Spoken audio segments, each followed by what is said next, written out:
Hey YouTube, it's Greg from the Plastic Crack blog here, and today I've got another vlog for you. It's mainly going to focus on my getting ready for the Northern Open tournament, the Infinity tournament, but I'm also going to be talking about the Dungeons and Dragons that I've been recently doing. So after the intro, if you want to go to the Dungeons and Dragons, just click on the link and it'll take you straight there, so you haven't got to listen to both parts, as I realise there's a variety of viewers today.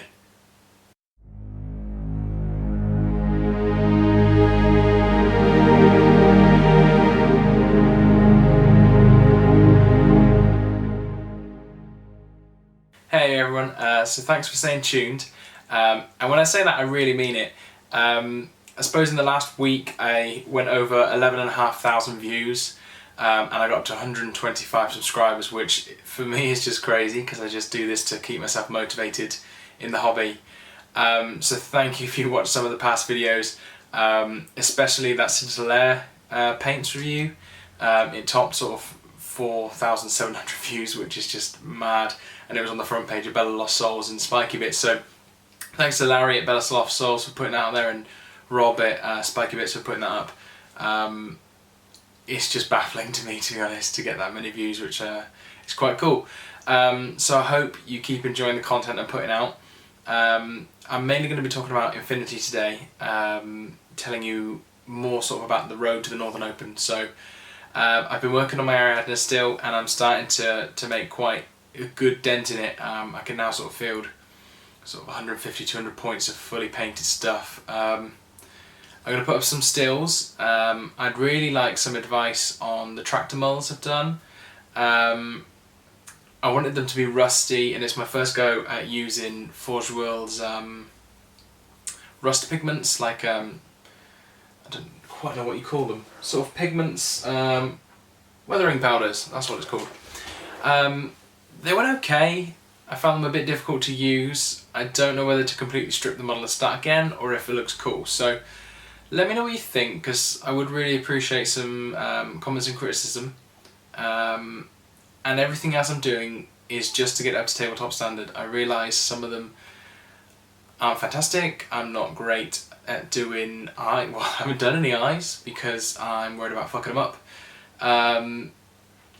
And I seem to have lost a bit of skill in doing flesh. I haven't done flesh for a couple of years, so I'm finding that quite difficult. But I'm making my way through getting stuff done. It's exciting to start fielding fully painted stuff, and I still got a few more bits to buy.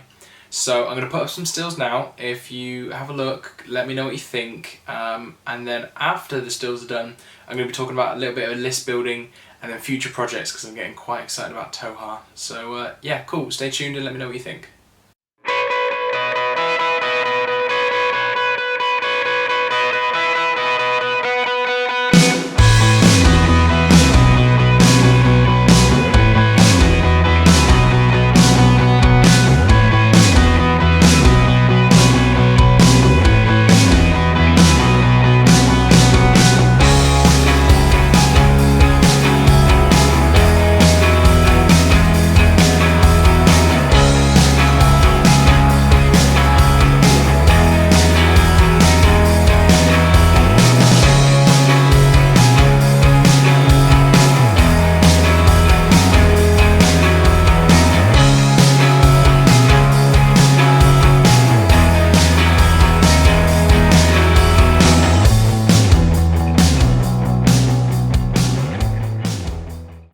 Welcome back, guys. So before I go on to list building, I'm going to quickly talk about the game I had on Friday. I've been trying to do some battle reports, but I completely forgot on Friday, and I had a game against Mark's Nomads, and oh my god, I got shat on. I've been doing alright recently, been doing not too bad, and I've decided to start trying out antipodes so I can work out how to run them, because I think in the tournament that I'm going to, the ITS, they're going to be really good using sensor, and they're pretty cheap for what they do. But Mark had, what were they called? I think they're called putkins or putnins. Basically sort of a 3-team with a leader, and it just run across the board like my antipodes would, or sort of like a dog warrior would, because they're impetuous, and it absolutely tore through half of my army. We played 150 points. It was my vanilla Ariadna, and I just got destroyed. By the end of turn 1, because he got first turn and went first, I was just brutalised. I didn't realise how bad viral weapons were. Absolutely just decimated me. So it didn't go well. I think I ended up losing 9-1, I think it was. It was just standard annihilation. Yeah, brutal. And when I say annihilation, guys, I don't mean the ITS mission, I just meant we killed the crap out of each other. So the point boundaries might have been the same, but I'm not entirely sure. So yeah, so I'm having a bit of a rethink. At these lower points in the Escalation League, I'm not going to be running Dog Warriors and Antipodes in the same list again, because it's just not going to work. And I'm not using enough of my SWC. So if I go through my list with you, I'm going to see if I can put this up on the screen so it works well with you guys too. So the Ariadna I was running was a Scout Lieutenant with Injitnik, a Kazakh Doctor, 2 Line Kazakhs with just the rifles, a Dog Warrior, the Antipode Assault Squad, and a Veteran Kazakh with a T2. So in the whole list, have I even used SWC? I've not even used any SWC, so I don't really know what I was thinking. It was a bit stupid, to be honest. It was crap.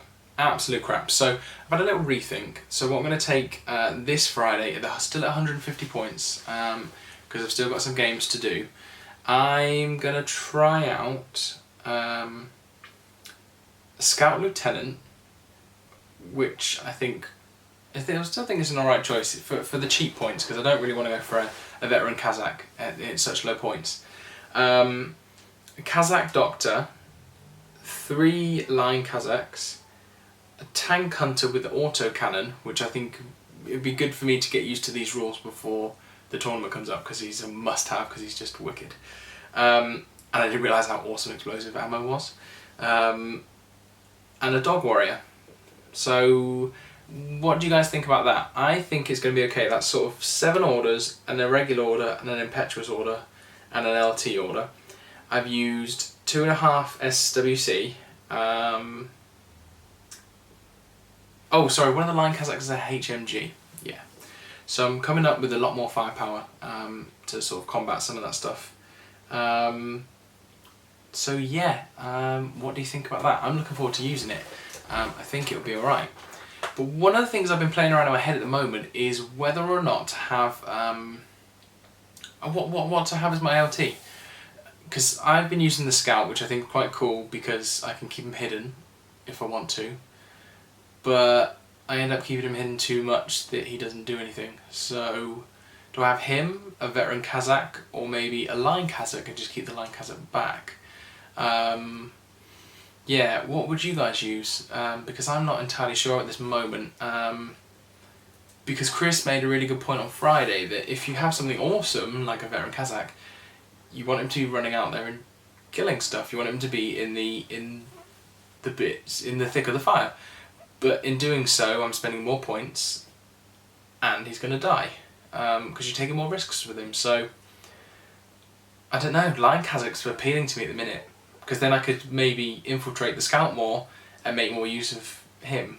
I've also been having a little think around the Infinity Tournament. They released the missions the other day. I can't completely remember them. One of them is Lifeblood, one of them Supplies, and I've forgotten the other one. I think it begins with S again, but I can't remember. So what sort of stuck out to me in that is maybe I should take the Mull, even though they've not been doing so good recently just because of the extra baggage points. So the list I've currently got for that is a Kazakh Doctor, a Line Kazakh HMG, a Line Kazakh Forward Observer, a Line Kazakh Forward Observer, a Line Kazakh Forward Observer, a Spetsnaz with a HMG, although I don't know whether that should be a boarding shotgun, so let me know on that. Although I think he's pretty much badass with a HMG, but I'm worried that if I bring him on he's going to be too close and get those minuses. A Tank Hunter with a portable autocannon, a War Driver with a full hacking system, an Antipode Assault Pack, and then in Group 2 I'll get a Scout Lieutenant with a Jetnik, a Dozer, an Imandino, a Para Commander with a HMG, and an SAS with a chain rifle. Although I'm thinking about changing that to a boarding shotgun. And I'm also, from what I just said to you guys earlier, I'm thinking about maybe having a Lion Kazakh as my LT rather than the Scout, because then I can infiltrate the Scout and make more use of it. So let me know what you think of that. So that's kind of where I'm up to at the moment. I need to play some more games to get more used to some of the rules. There's not a great deal left of Ariadna I want to buy. I think I'm soon going to be up to all the models I like the look of, and it'll be useful for the way I want to play. So I've been having a cheeky look at Tohaa, and I really like them. I really like them, so I think I'm going to get some next. The things I've been looking at, and I don't know how effective it would work because I don't really know. No one in the club has Tohaa. I've not really watched many battle reports, but I was thinking of having, so in Group 1, a Clipsos with a combi rifle, a Sakiel, with a viral combi rifle, because there's so much viral in this army, man, it's awesome. An Ektros Lieutenant with a viral combi rifle and a nanopulsar, Nikul with a viral sniper rifle, a Raziel boarding team, so that's a viral combi rifle and a heavy flamethrower, and then a Raziel boarding team with a Spitfire and a heavy flamethrower, a Camille with a combi rifle, 3 Camille's with the combi rifle, a Camille Hacker with a combi, and then in Group 2 there'll be a Kumatal, the Engineer Doctor, with 2 servants with hedgehog weapons. That is dead on 300 points with 5 SWC, and I'd really like to use all that flame and that viral, which I think will give me both sort of long range and sort of close range fighting distance. And the miniatures are awesome. So what do you think about that, guys? I'm going to leave it there for today because I don't want this to get too long, so I'm going to start talking about Dungeons and Dragons now. So leave your comments below, dudes, because I do really appreciate feedback. So cheers. Hey Dungeons and Dragons viewers, thanks for clicking on. So it's just